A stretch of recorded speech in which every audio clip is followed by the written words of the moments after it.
Everyone.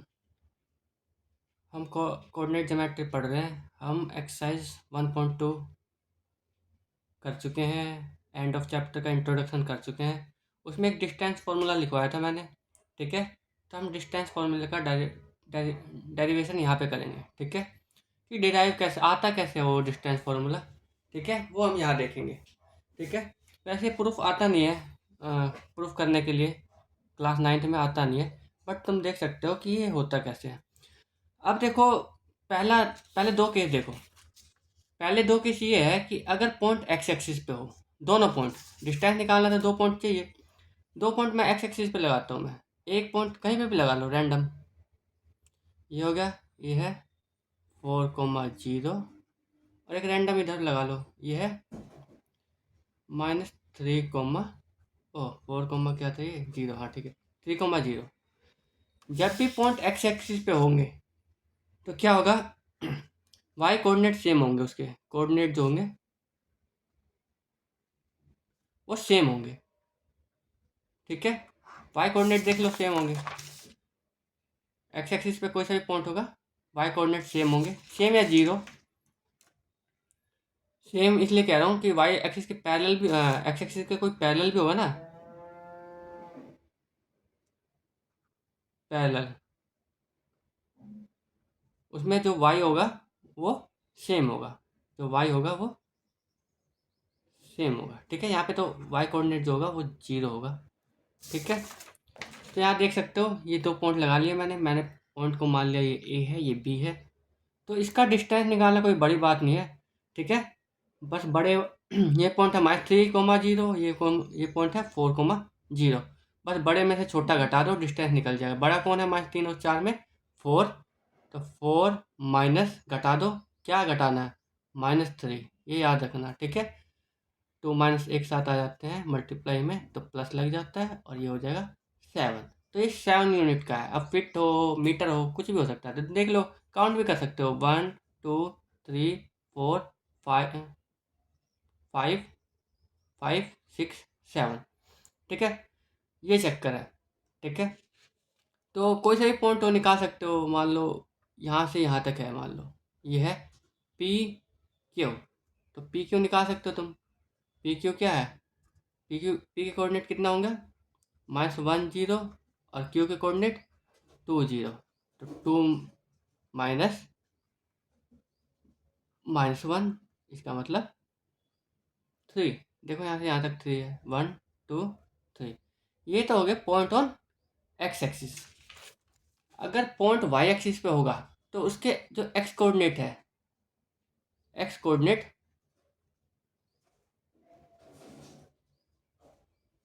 वो zero होंगे। मतलब पॉइंट जो होगा कुछ ऐसा होगा, 0,y करके, ठीक है। 0,5 0,10 0,-20, ये सारे वाई कोऑर्डिनेट पे है, ठीक है। इस पे एक्स जीरो है, ठीक है। तो वाई कोऑर्डिनेट पे अगर कोई सा पॉइंट होंगे, दो पॉइंट, मान लो एक पॉइंट ये है, इसको मान लेता हूँ मैं आर पॉइंट का कोऑर्डिनेट है 0,4, और ये कोमा है, ये है एक पॉइंट एस मान लेता हूँ इसे, ये है 0,-5। तो इसमें देख रहे हो एक्स कोऑर्डिनेट सेम है या जीरो है, ठीक है। तो इसका डिस्टेंस जस्ट निकालना है। तो ऐसे भी देख सकते हो, वैसे मगर सीधा घटा के निकाल सकते हो, बड़े में से छोटा। तो ये आर एस जो डिस्टेंस हो जाएगी वो कितनी हो जाएगी? 4 माइनस 5, तो ये हो जाएगा 4 + 5, 9 यूनिट। यूनिट लिखनी बहुत ज़रूरी है क्योंकि ये डिस्टेंस है, ठीक है, ठीक है। अगर तुम 5 लिख दोगे तो ये मीटर है, किलोमीटर है, इसमें बहुत फ़र्क होता है। मीटर में और किलोमीटर में बहुत फ़र्क होता है। जब तुम लिखोगे नहीं तो यहाँ शो नहीं होगा। अगर नहीं दे रखा तो जस्ट यूनिट लगा दो, 5 यूनिट, ठीक है। इसलिए ये यूनिट लगा देते हैं कि कुछ यूनिट होगी, वो दे नहीं रखी, ठीक है। तो यहाँ 9 यूनिट आ गया, कोई दिक्कत है। बट प्रॉब्लम जब आती है जब ये पॉइंट एक्सिस पे ना हो। मान लो ये एक पॉइंट है, ये रे, ये मान लो ये है -5, -2, और ये पॉइंट है -2, -5, ठीक है। ये दो पॉइंट है। अब इसमें देखो एक्स भी अलग है, वाई भी अलग है, ठीक है। अब इसका डिस्टेंस हम नॉर्मली ऐसे घटा के नहीं निकाल सकते कि 5 में से -2 गया 3 और 2 में से 5 गया, ऐसे नहीं निकाल सकते, ठीक है। तो इसका डिस्टेंस, इन दोनों के बीच का डिस्टेंस मान लो ये है ST, जो भी है। अब इसका डिस्टेंस निकालना है, तो इसका डिस्टेंस नॉर्मली हम ऐसे नहीं निकालते, उसके लिए हमें फॉर्मूला चाहिए। तो फॉर्मूला डिराइव कैसे हुआ वैसे ही तुम्हें पता चल जाएगा, मैं दिखाता हूँ तुम्हें कैसे। पहले उससे पहले हम पाइथागोरस थ्योरम थोड़ा सा देख लेते हैं। पाइथागोरस एक साइंटिस्ट या मैथमेटिशियन है जिसने हमें ये फॉर्मूला दिया है। उसने कहा है, ये इस फॉर्मूले का मतलब ही यही है, थ्योरम का ही मतलब है कि अगर एक राइट एंगल ट्रायंगल ले, कौन सा, राइट एंगल ट्रायंगल, ये बहुत ज़रूरी है, angle triangle, right angle triangle मतलब एक एंगल कोई सा भी 90 डिग्री का होना चाहिए, ठीक है। तो उसने कहा कि अगर राइट एंगल ट्रायंगल है तो ऐसा ज़रूर होगा इसमें कि अगर मैं बेस का स्क्वायर करूं, बेस का स्क्वायर प्लस में परपेंडिकुलर का स्क्वायर,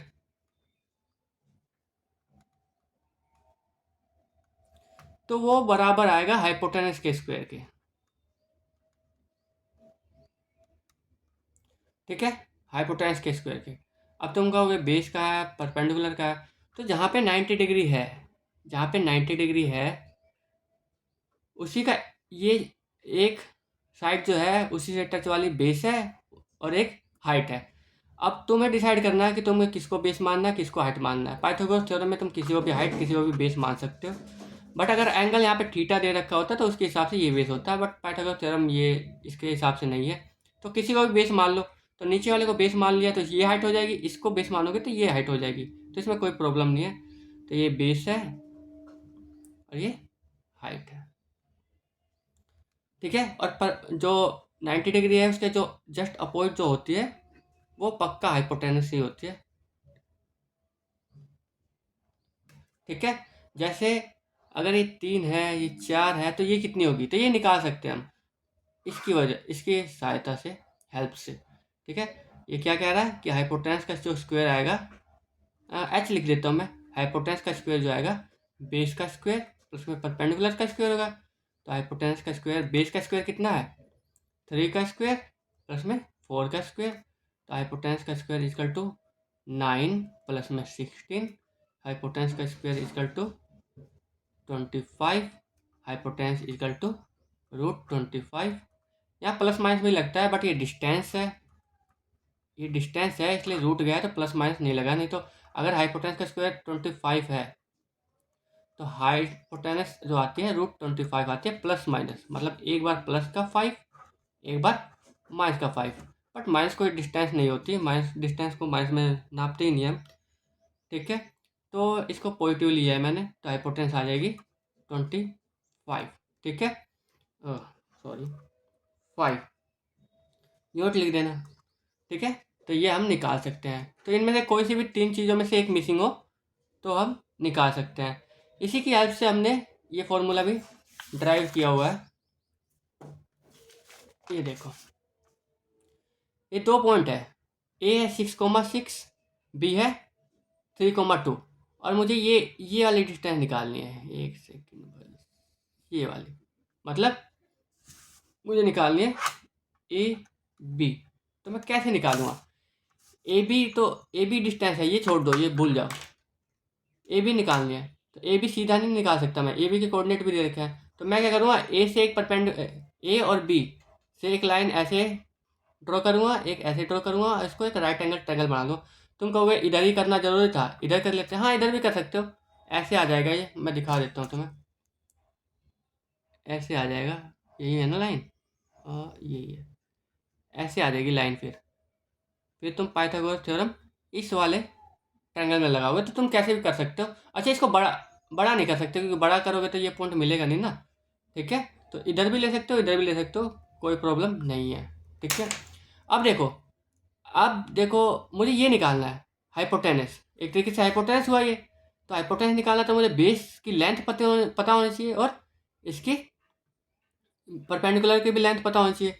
तो मैंने लिखा कि ये 3,2 है, ये 6,6 है, तो इसके कोऑर्डिनेट मुझे पता चल जाएंगे, ठीक है। जब परपेंडिकुलर खींचूंगा तो ये हो जाएगा एक्स पे 6 और वाई पे वाई पे 2 है ना, हाँ 2, ये हो गए। अब देखो मुझे इसकी लेंथ चाहिए, तो मुझे इसकी लेंथ चाहिए कि यहाँ से यहाँ तक कितना है और यहाँ से यहाँ तक कितना है। तो अगर इसको देखोगे तो ये है एक्स एक्सिस के पैरेलल, दिख रहा है, एक्स एक्सिस के पैरेलल है, तो तुम देख सकते हो यहाँ पे वाई बराबर है, वाई यहाँ पे 2 है, 2 है, इसका मतलब ये डिस्टेंस जब निकालनी है तो 6 - 3 बस हो जाएगा। इसका मतलब जस्ट एक्स एक्स को घटाओ और निकल जाएगी, इसका मतलब 6 - 3, तो ये आ जाएगी 3, तो लेंथ आ गई यहाँ पे 3, तो ये आ गई 3। ये देखो ये y के पैरेलल है, दिख रहा है ये साइड, ये y के पैरेलल है, तो यहाँ x सेम है, दिख रहा है 6 बस इसको घटाओ और इसकी लेंथ निकल जाएगी 6 - 2, ये आ गई 4, तो ये लेंथ आ गई 3, ये आ गई 4, और जैसे हमने देखा था इसमें ये 3 थी ये 4 थी, तो इसको कैलकुलेट किया था हमने, कितना आया था 5, तो ये आ जाएगी 5। आई बात समझ में? ठीक है। अब ये देखो कि रैंडम पॉइंट ले लिया मैंने, रूट में भी निकल सकता है, तो रैंडम पॉइंट ले लिया मैंने, ये देखो दिख रहा है, तो मैं इसको मान लूँ, मान क्या लूँगा, इसको तो लिख ही सकते हैं -4, -6, ये हो गया -4, -6 ओ +6, सॉरी +6, और ये हो गया, ये वाला पॉइंट हो गया -8, -8, -8, 2, ये पॉइंट हो गए। क्या कुछ गलती हो तो ठीक कर लेना, ऐसी कोई बड़ी बात नहीं है। अब मैं इसको ज्वाइन करूँगा और यही लेंथ निकालनी है मुझे, ये निकालनी है, पी क्यू निकालनी है, ठीक है। अगर मुझे पी क्यू निकालनी है, यहाँ पे लिख देता हूँ मैं, ठीक है, पी क्यू निकालनी है, तो देखो अब मैं क्या करूँगा, या तो मैं इधर से राइट एंगल बना लूँगा या इधर से राइट एंगल बना लूँगा, तो मैं इधर से प्रीफर करूँगा अपना। देखो यहाँ तक राइट एंगल बन गया।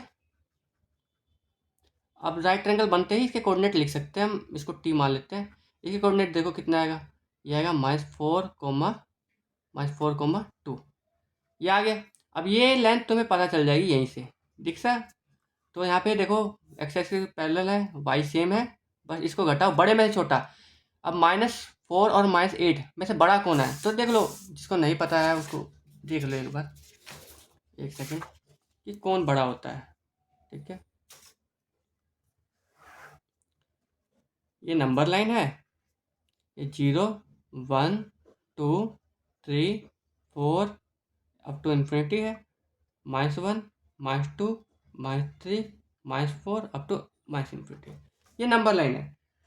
अब देखो लेफ्ट वाली वैल्यू जो होती है ना, हमेशा छोटी होती है राइट वाली वैल्यू से, ये बस ध्यान रखो, ठीक है। अब लेफ्ट वाली वैल्यू देखो, इन दोनों में कंपेयर करो, लेफ्ट में कौन है 0, तो 0 छोटा है 1 से, ठीक है।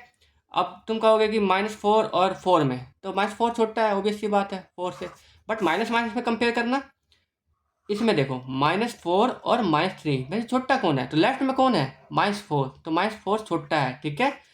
तो एक बात समझो, अगर पॉजिटिव वैल्यूज हैं तो 4 बड़ा है 3 से, बट नेगेटिव वैल्यू है तो जो बड़ी चीज़ होती है नेगेटिव में वो एक्चुअल में छोटी होती है, तो -4 छोटा होगा -3 से, ये बात समझ में आ गई तुम्हें, ठीक है। तो बड़ी में से छोटी घटा के इसकी लेंथ निकालेंगे, तो बड़ा कौन है -8, -4 में से -4, तो -4 माइनस, ठीक है ना, -4 माइनस -8, ये हो गया, तो -4 + 8 मतलब प्लस का 4, वैसे भी डिस्टेंस है तो प्लस में ही आएगा, अगर तुम बड़े में से छोटा घटाते हो तो प्लस में खुद ही आ जाएगा वो, ठीक है, नेगेटिव में नहीं आ पाएगा। तो ये आ गया 4, और तुम देख भी सकते हो 1, 2, 3, 4 यूनिटी है, इसको भी देख लो, ये वाई एक्सिस के पैरेलल है तो एक्स सेम है यहाँ पे, बस इसको घटाओ, 6 में 2 गया 4, ये भी 4 है, तो इसका वैल्यू कैसे आएगा, तो इसकी वैल्यू कैसे आएगी, पी क्यू का जो स्क्वायर है, पी क्यू का जो स्क्वायर है वो क्यू टी का स्क्वायर, ये बेस तो पहले कुछ भी ले लो, प्लस में साइन है, तो पी टी का स्क्वायर प्लस में क्यू टी का स्क्वायर, ये होगा, तो पी क्यू का स्क्वायर जो होगा वो होगा 4 का स्क्वायर प्लस में 4 का स्क्वायर, पी क्यू का स्क्वायर जो होगा 16 प्लस में 16, पी क्यू का स्क्वायर हो जाएगा 32, और पी क्यू हो जाएगा, प्लस का लेना है तो √32, और इसको अगर रूट में से बाहर निकालोगे तो 32 को ऐसे निकालते हैं, 2 से डिवाइड करते हैं, फैक्टराइज कर देते हैं इसको, 16, 2 से 8, 2 से 4, 2 से 2, 2 से 1। तो जो पेयर में होते हैं वो बाहर निकल जाते हैं। ये 2 पेयर मिलके एक बाहर आ जाएगा, ये 2 पेयर मिलके एक बाहर आ जाएगा और ये अंदर आ जाएगा क्योंकि पेयर नहीं है। तो 2 2 जा 4√2। ठीक है, ये लेंथ आ जाएगी, यूनिट लिख लेना पीछे। तो ये ऐसे निकल जाता है। अब हम ऐसा तो है नहीं कि सबके लिए अलग अलग निकालते रहेंगे, ट्रायंगल बनाते रहेंगे। तो हमने एक फॉर्मूला ही ड्राइव कर लिया कि कोई रैंडम पॉइंट है, रैंडम पॉइंट ये कोई रैंडम पॉइंट है और रैंडम पॉइंट के लिए मुझे निकालना है कि एक फॉर्मूला ही बना दो जिससे हमें बार बार ये सब ट्रायंगल ना बनाने पड़े। ठीक है, तो मैंने 2 पॉइंट ले लिए x1 y1 x2 y2। अगर तुम्हें ड्राइव करना है तो जस्ट ये वाले पॉइंट लिखो, कहीं पे भी लिख लो, सेम ही पॉइंट लिखेंगे क्योंकि निशान तो लेने नहीं है मुझे। ठीक है, 2 पॉइंट है बस। तो अब मैं ड्राइव करता हूँ इसको, देखो कैसे। अब मैंने इसको ले लिया। अब मैं क्या करूँगा, इसकी डिस्टेंस निकालनी है तो इसको मैं मिला देता हूँ। एक सेकंड ले लेता हूँ। ये वाली लाइन चाहिए मुझे, चाहिए। ठीक है, ये वाली लाइन चाहिए। तो अब मैं क्या करूँगा, इसको एक ट्रायंगल बना लूँगा जैसे कि हम पहले भी कर रहे थे, या इधर या उधर, तुम किधर भी बना सकते हो, मैंने कई बार कह दिया। ठीक है, तो इसमें उलझना मत, कंफ्यूज मत होना। ठीक है, और कंफ्यूजन हो तो तुम मुझे कमेंट कर सकते हो। इसको कुछ पॉइंट दे दो, EF G दे दो, जी दे दो। जी के कोऑर्डिनेट निकाल सकते हैं। देखो जी के कोऑर्डिनेट निकाल सकते हैं। जी के कोऑर्डिनेट क्या होंगे, देखो ये लाइन है 6 -6, या यहाँ पे कहूँ कि y जो है -6 है, तो y जो है -6 यहाँ पे भी होगा, यहाँ पे भी होगा, मतलब y यहाँ पे सेम है क्योंकि x एक्सिस के पैरेलल है, तो y सेम होगा। तो y जो होगा यहाँ पे y1 होगा, और यहाँ x सेम है इस पूरी लाइन पे क्योंकि y एक्सिस के पैरेलल है, ये हम कई बार कर चुके हैं। तो यहाँ पे -7 तो यहाँ पे भी 7 ही होगा।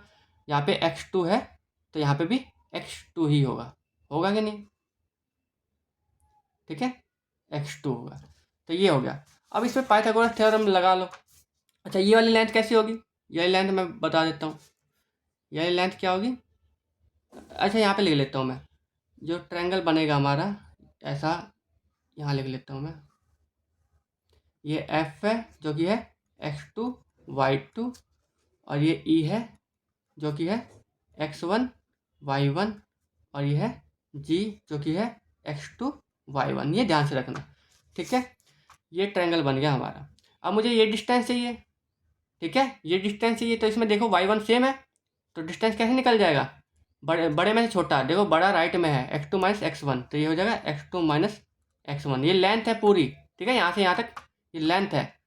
ठीक है, ये हो जाएगी लेंथ, यहाँ पे भी लिख देता हूँ x2 - x1, ये लेंथ है यहाँ की।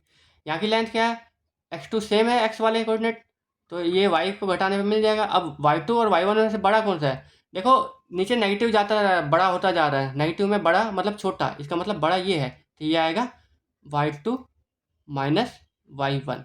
तो ये लेंथ हो जाएगी y2 - y1। अब ये निकालना है मुझे, ये लेंथ कितनी हो जाएगी y2 - y1। तो मैं पाइथागोरस लगा दूंगा कि जो EF है, EF का जो स्क्वायर है वो बराबर आएगा बेस के स्क्वायर के, x2 - x1 का स्क्वायर प्लस में परपेंडिकुलर का स्क्वायर y2 - y1 का स्क्वायर। ठीक है, और EF मुझे डिस्टेंस चाहिए, तो रूट में x2 - x1 का होल स्क्वायर प्लस में y2 - y1 का होल स्क्वायर। ये डिस्टेंस है, जनरल है, तो ज़रूरी नहीं EF हो, मैं कुछ भी रख सकता हूँ। तो इसको D लिख लेता हूँ कि डिस्टेंस है D जो है वो है x2 - x1 का होल स्क्वायर y2 - y1 का होल स्क्वायर। तो ये तुम्हारा हो गया जनरल फॉर्मूला, है ना आसान, जनरल फॉर्मूला हो गया डिस्टेंस का। आई बात समझ में। तो ये हो गया डेरिवेशन। अगर किसी बच्चे को पसंद आए तो वो कर सकता है, इजी है, इसमें कोई दिक्कत नहीं है, और तुम्हें डिस्टेंस के बारे में ज़्यादा पता भी चलेगा। ठीक है, थैंक यू फॉर टुडे।